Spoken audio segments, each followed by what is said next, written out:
Olá, estamos aqui hoje com mais um videocast do Conasems, para tratar de um tema muito relevante para todos nós, gestores municipais, que é sobre o Programa Nacional de Redução de Filas de Cirurgias Eletivas. Estou aqui com o nosso colega Maicon, assessor técnico do Conasems. O meu nome é Rodrigo, sou assessor técnico do Conasems, e nós vamos estar tratando aqui hoje de um tema tão relevante que, com a pandemia, veio agravar ainda mais a fila, os pacientes que estão hoje aguardando para a realização de cirurgias eletivas. Pois é, Maicon, nós publicamos e pactuamos a Portaria 90, em fevereiro de 2023, que trouxe as diretrizes, as orientações de como está executando esse Programa Nacional de Cirurgias Eletivas. Dentre ele, as responsabilidades e o cuidado que tem que ter na organização.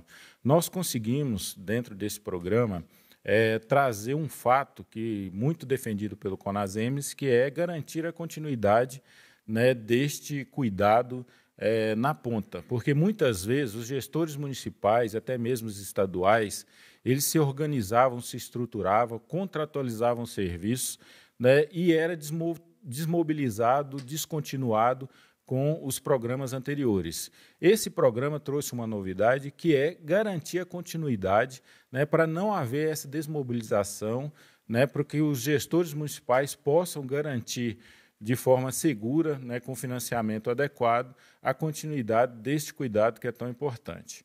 Como foi dito, na pandemia, nós tivemos um agravamento ainda mais no número de pacientes com necessidade desses cuidados de cirurgias eletivas. Então, Mike, nós pactuamos em fevereiro de 2023, CONAS, Conasems e Ministério da Saúde, essa nova estratégia do Programa Nacional de Redução de Filas de Cirurgias Eletivas.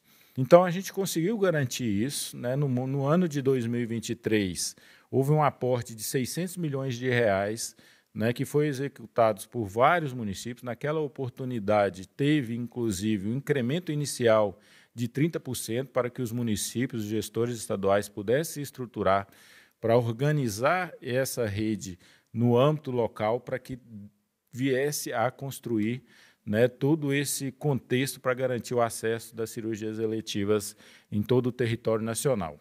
Esse programa, para o ano de 2024, nós pactuamos no mês de dezembro a Portaria 2336, que trouxe os novos valores que foram empregados para o ano de 2024, num total de 1.200 bilhão, que serão empregados para essa estratégia de cirurgias eletivas.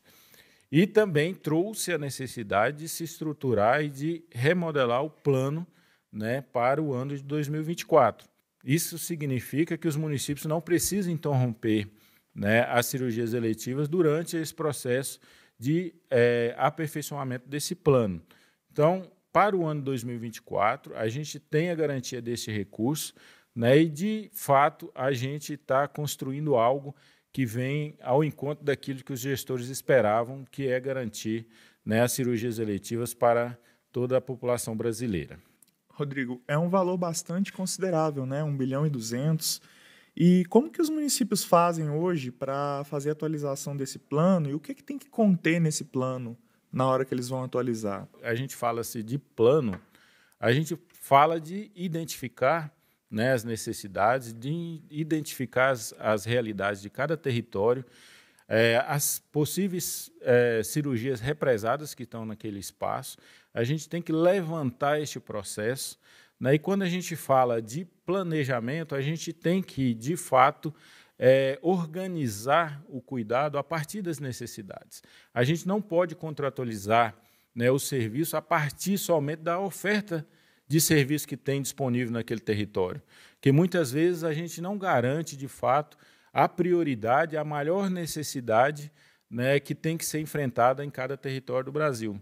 Então, o que eu digo? Não adianta a gente ter só números de cirurgias eletivas voltados para uma determinada especialidade, vamos supor, oftalmologia. Não, a gente tem que pensar no otorrino, nós temos que pensar no trauma, na ortopédica, que são as maiores dificuldades que a gente tem. Se hoje a gente não tem organizado, né, isso não pode ser desmotivador para que os gestores juntos busquem soluções para organizar e garantir o cuidado das cirurgias eletivas. Esse é o grande desafio. Então, quando a gente fala que tem disponível 1.200 para o ano de 2024, esse recurso ele diz respeito a toda a população do Estado, que foi dividido de forma per capita, levando em consideração o ano de 2021 do IBGE. Né? E quando a gente fala que é responsabilidade de todos os gestores, não só daqueles que detêm o serviço ou até mesmo da Secretaria Estadual, mas todos os gestores têm que estar envolvidos na construção deste plano, né, para que seja garantido, independente se a cirurgia será realizada no município vizinho ou na capital.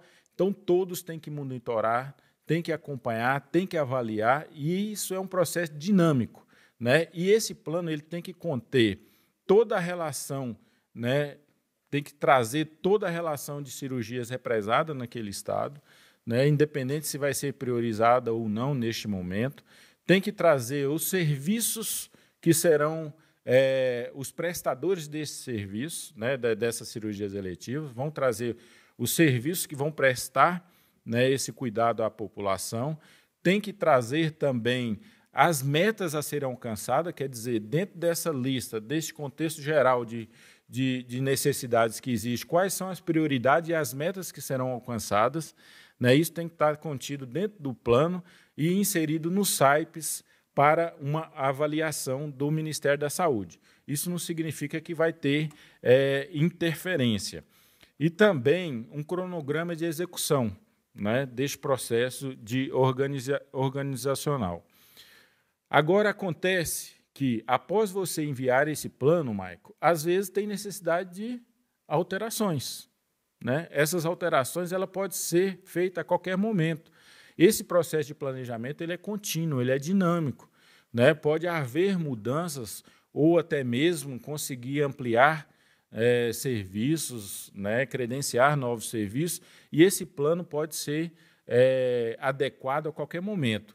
Pequenas mudanças, né, como pequenos ajustes de um tipo de cirurgia para outro tipo de cirurgia, o próprio gestor estadual pode estar informando o Ministério da Saúde, né, dessas alterações e não tem essa necessidade de se alterar todo o plano e de reenviar para uma nova análise.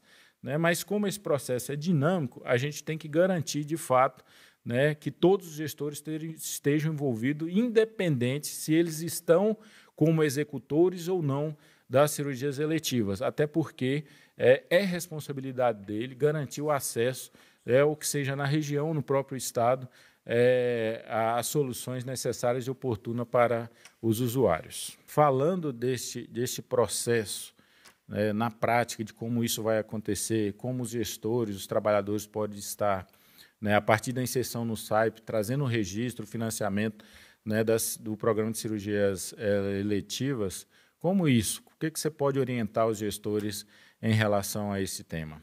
Então, Rodrigo, todas as cirurgias precisam ser registradas ou na IH ou na PAC, que são processadas respectivamente no SH e no CIA. Os municípios têm um prazo de envio, então é importante que os gestores estejam bastante atentos, preferencialmente fazer o envio todos os meses, né? Mas esses sistemas têm regramentos para quando o gestor não consegue enviar dentro do prazo. Todas as autorizações usam uma série numérica específica para o programa. E essa série numérica é importante que as secretarias municipais de saúde, junto com a Secretaria de Estado, façam uma boa articulação, façam um bom desenho para que essa distribuição não seja um processo, um entrave burocrático para a execução das cirurgias eletivas. Quer dizer, tem que ter uma dinamicidade da Secretaria de Estado ao distribuir essas séries numéricas para as secretarias municipais de saúde. Todos os registros, todas as internações e as cirurgias ambulatoriais, elas têm que ser de caráter eletivo. Quer dizer, cirurgias feitas em caráter de urgência não fazem parte do Programa Nacional de Redução de Filas.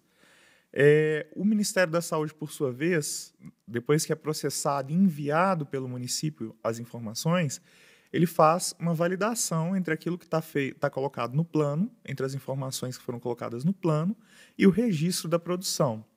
Estando tudo ok, sem nenhum problema, é transferido, usando o FAEC, para dentro do bloco de manutenção das ações de serviço público de saúde, ou seja, um recurso de custeio, que o gestor tem uma liberdade para fazer a sua execução. E é importante falar para o gestor que essa liberdade na execução precisa também ter uma correlação com a contratualização que ele tem com o próprio serviço que está executando. Muitas vezes o gestor não faz uma contratualização mais por procedimento, então ele precisa fazer um ajuste nessa contratualização para refletir a forma que ele vai fazer o pagamento do serviço quando ele é contratualizado de acordo com a produção. Pensar em arranjos que sejam mais adequados e significativos para a região para garantir o acesso. E uma informação importante é em relação à portaria 90 que foi publicada no ano passado, que trouxe um valor de 600 milhões a serem empregados. Ela trouxe um valor inicial que foi aportado conforme os planos estaduais, né, foi aportado esse valor nos municípios e no Estado, para execução, para iniciar o processo de cirurgias eletivas. E muitos perguntam, né, se vão somar esse recurso de 2023 com o recurso de 2024 para aqueles casos que não executaram o valor. Né? O que eu digo é que não vão se somar esses recursos. Né? Aquilo que foi produzido até dezembro, ele poderá ser informado, né, teoricamente faturado, junto ao Ministério da Saúde, até o mês de janeiro.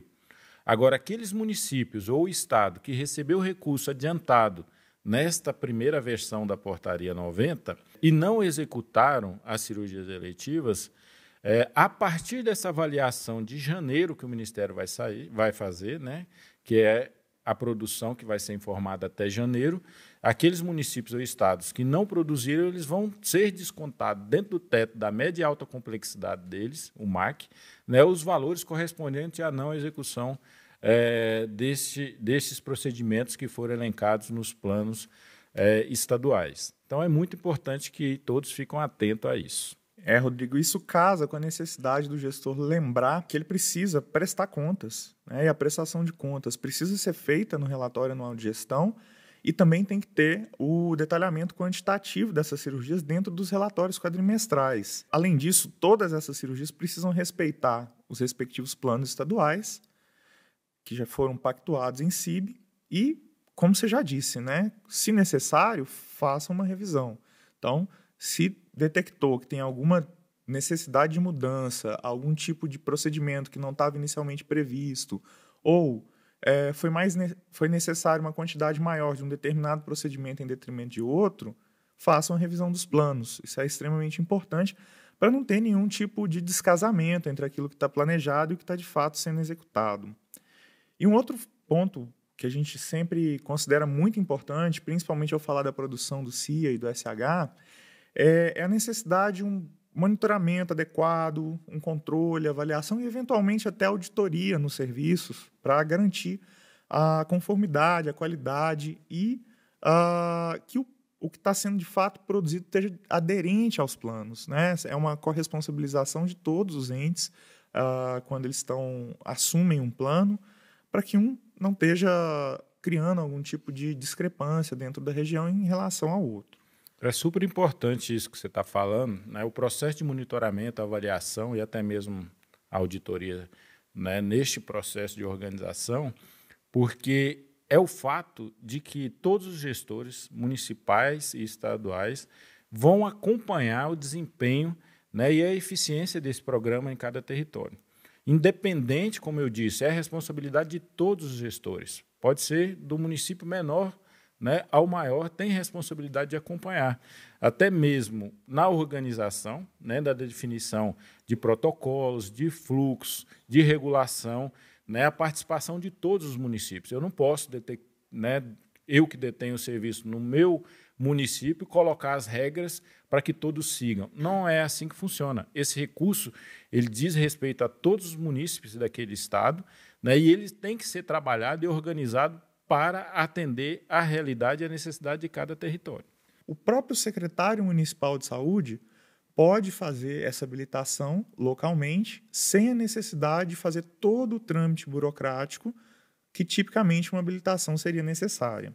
Isso aí foi um ganho muito importante, porque a gente melhora a agilidade, né, desburocratiza o processo de habilitação, onde o gestor local, tanto o município quanto o Estado, pode estar definindo os pontos de atenção e contratualizando a partir da apresentação do plano. Para isso, tem um processo. Exato, Rodrigo. É importante que seja a Secretaria de Saúde observe se o estabelecimento tem as condições técnicas, né, mínimas para dar conta daquelas cirurgias que ele precisa de habilitação.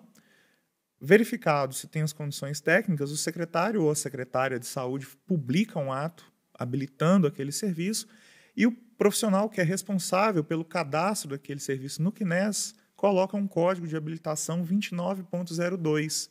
E com isso, né, claro, ele precisa fazer a exportação dessa informação para o Ministério da Saúde. Com isso, ele passa a conseguir registrar e processar no CIA e no SH as informações desses procedimentos que exigem habilitação.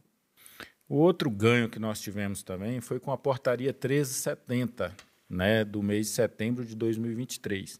Essa portaria ela trouxe a possibilidade de você valorar os procedimentos acima do especificado da tabela do Ministério da Saúde, né, podendo até 4 tabelas e até acima de 4 tabelas.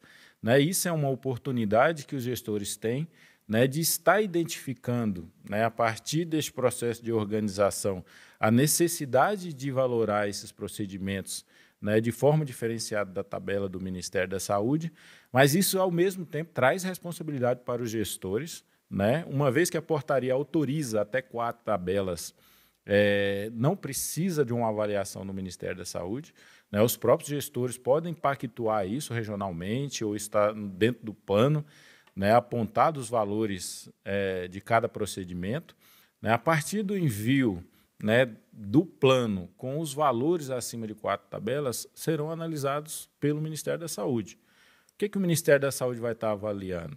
Né, o que está sendo praticado naquele território, são os valores que são a referência, né, dentro daquele processo. Nós sabemos que alguns procedimentos a gente não consegue realizar até 4 tabelas, né, mas isso tem também um processo a ser construído junto com os gestores, né, de toda aquela região para validar este processo, para a gente não criar, de fato, valores que sejam discrepantes daquilo que está sendo construído em todos os outros municípios ou até mesmo dos serviços que são habilitados pelo Estado. E até criar uma concorrência entre os serviços, entre os municípios e entre os profissionais, né, Rodrigo?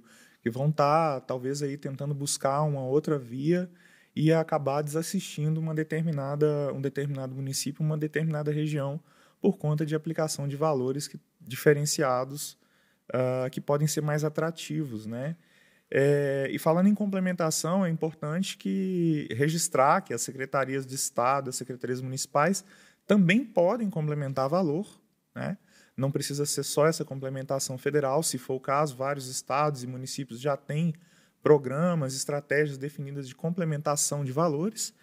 E para fazer isso, tanto a complementação federal quanto as complementações estaduais e municipais, basta fazer o preenchimento na ficha de programação orçamentária, na FPO, e fazer a importação para dentro dos sistemas, do CIA e do SH, dessa reprogramação de valores, para que no momento do processamento o valor já esteja ajustado e adequado àquilo que é feito de complementação. Os gestores que já faziam parte do plano em 2023, eles podem estar continuando, né, a realizar essas cirurgias em janeiro, em fevereiro, a todo momento. Só não aqueles serviços que não estavam contidos no plano de 2023 terão que esperar, né, a avaliação do Ministério da Saúde, que hoje já temos 19 planos já avaliados e autorizados. Não vai ter portaria de publicação de teto, não vai ter portaria de validação. Essa validação é simplesmente dentro dos SAIPs e também para aqueles procedimentos que, porventura, há uma necessidade de valoração acima de 4 tabelas. Né? Isso tem que aguardar a avaliação do Ministério da Saúde para não ter nenhuma dificuldade depois na realização do pagamento desses procedimentos. Rodrigo, um aspecto também muito importante é lembrar da necessidade de transparência entre os gestores, entre os municípios, entre o município e o Estado. tanto das filas quanto dos procedimentos que estão sendo adotados em nível regional, em nível estadual. Pensar também em como a regulação vai funcionar. Esse é um aspecto extremamente importante, porque, para além das cirurgias, a gente tem um conjunto de exames e consultas que são pré-operatórias. Isso precisa estar pensado e organizado na região, no estado, e para que dê conta de, no momento da execução da cirurgia propriamente dita, tudo aquilo que é condição para que ela aconteça tenha, de fato, acontecido no prazo correto. Isso é um ponto muito importante. E existem vários arranjos possíveis, desde repensar o modelo de regulação, a repensar o modelo de contratualização. A gente acabou de falar, por exemplo, da complementação de valor de tabela. Pode ser pensado em usar esse valor de complementação da tabela para fazer um pacote junto ao próprio serviço que vai executar a cirurgia, quer dizer, o próprio serviço já fazer também toda a parte pré-operatória. Pode ser pensado em mecanismos onde um ambulatório de especialidades consiga dar conta de toda uma linha de cuidado para determinada cirurgia no pré-operatório, para só depois que finaliza fazer o agendamento da cirurgia. E é importante também ter mecanismos para comunicar adequadamente ao cidadão, para que ele saiba quando comparecer, quando está agendado o procedimento, os procedimentos, na verdade, tanto os procedimentos de diagnóstico quanto as consultas que são pré-operatórias. E, em nível nacional, a gente vem discutindo algumas estratégias de saúde digital com vistas a apoiar os gestores. A gente tem discutido a SUS-regulação, que é aí uma grande promessa para substituir o CISREG, que já tem vários anos de uso, já está numa tecnologia obsoleta.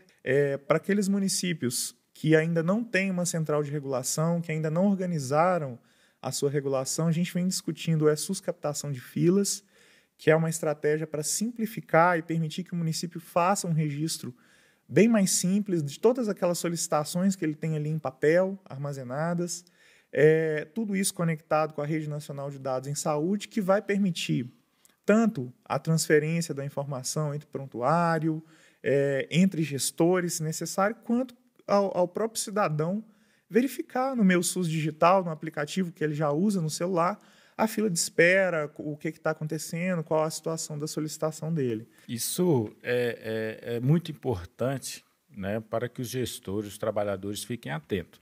Nós estamos fazendo essa discussão no âmbito nacional, né? Isso a gente tem como prioridade, né, garantir essa transparência não só para os gestores, trabalhadores, mas para o próprio cidadão. Essa transparência é importante para que ele consiga enxergar, né, o fluxo dessa fila, qual é a posição dele, qual é a prioridade que ele tem dentro dessa fila.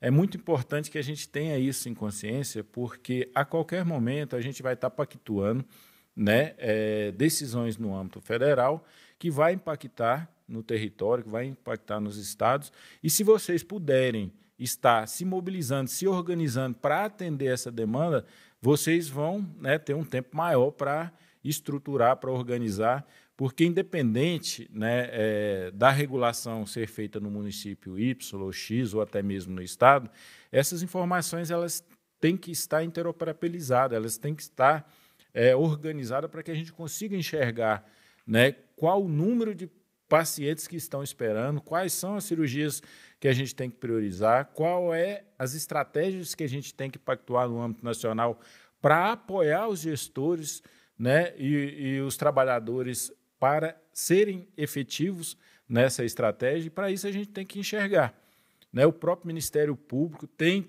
né, acionado nós gestores para que viabilize isso na prática. Tem alguns estados que já existem, né, esse acompanhamento, esse monitoramento da fila, né? Isso tem que estar dado, tem que estar, né, para toda a sociedade, e por isso que eu digo, o menor município ele tem responsabilidade nesse processo, né? E algumas perguntas chamaram a atenção também. Nós temos uma fila, né? Teoricamente, essas necessidades são enviadas para o Ministério da Saúde através de um plano, mas isso não significa que eu não possa alterar, né? Eu posso, às vezes, um paciente não ter mais necessidade daquele procedimento ou ter feito de outra forma, ou incluir outros pacientes. Então, esse monitoramento ele tem que ser dinâmico, né, para que a gente consiga acompanhar o desempenho dessa estratégia no território. Rodrigo, você trouxe um ponto extremamente importante.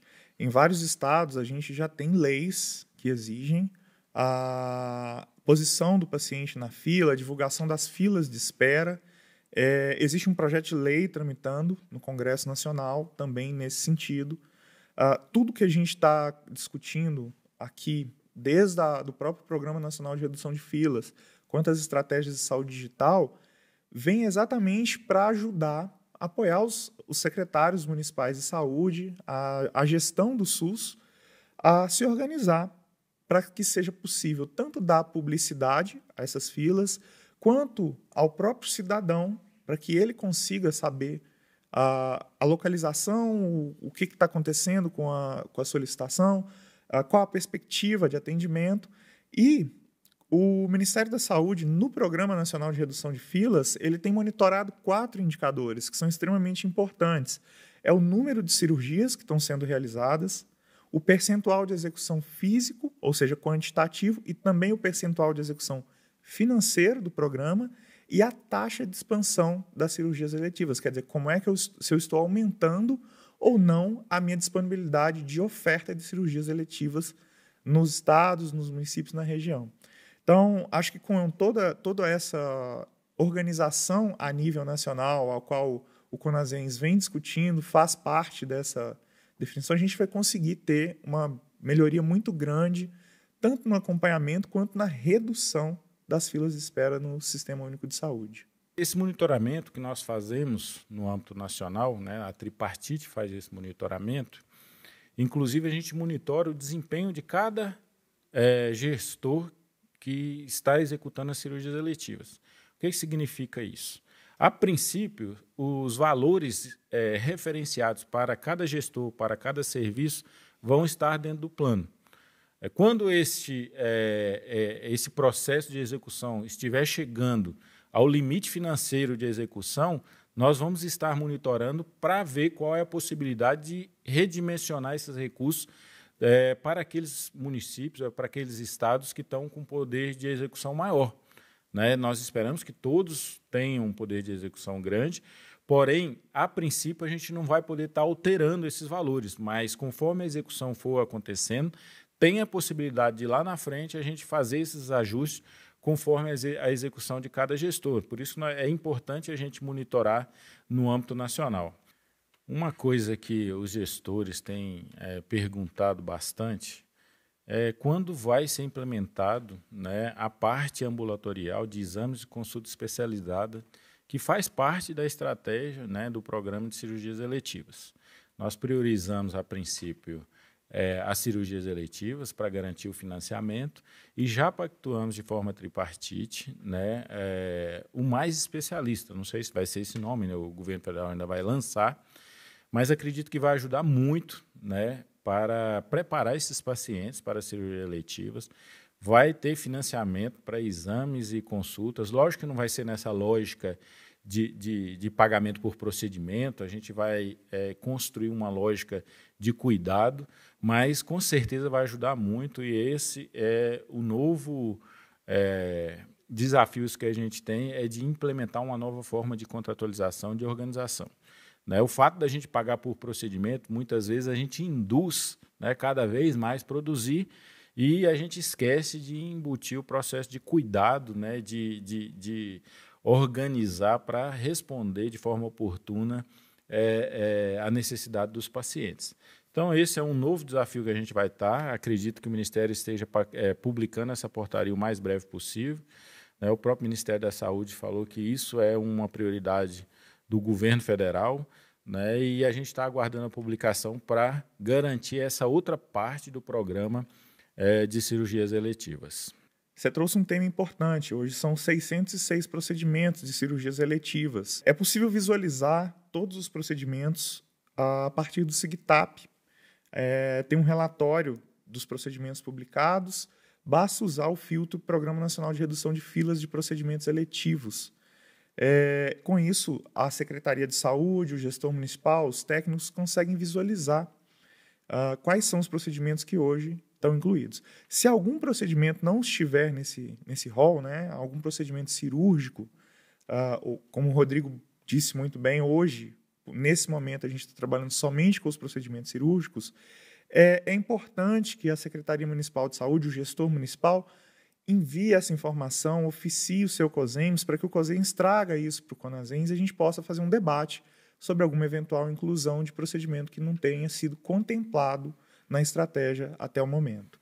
Falando nisso, foi pactuada a portaria 1483, né, que trouxe algumas alterações. Você pode explicar, né, quais as alterações que foram trazidas nessa portaria? Essa é uma portaria que ela tem um efeito muito mais interno para o Ministério da Saúde. Na verdade, eles colocaram marcadores ali nos procedimentos para definir mais claramente quais são ambulatoriais e quais são hospitalares. Na verdade, tirou um conjunto de procedimentos que estavam previstos como hospitalares e trouxeram para ambulatoriais, porque são procedimentos que já não são mais executados a nível hospitalar, então o registro precisa ser feito na PAC. Ela tem um efeito muito mais interno de operacionalização dos sistemas de informação e não traz um impacto propriamente dito nas secretarias municipais de saúde.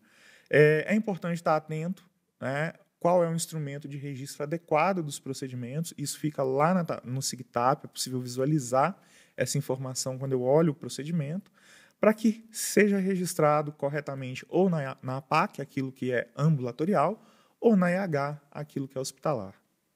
Então, estamos aqui finalizando mais um videocast do CONASEMS. Trouxemos aqui algumas informações em relação ao Programa Nacional de Redução de Filas Cirurgias Eletivas. Espero que as informações que trouxemos possam contribuir para fortalecer a organização de uma rede, né, de cuidados aí no território, e estamos à disposição como assessor técnico do CONASEMS para contribuir e ajudar naquilo que for necessário. Continue acompanhando a programação da TV Mais CONASEMS e a gente aguarda vocês no nosso próximo videocast.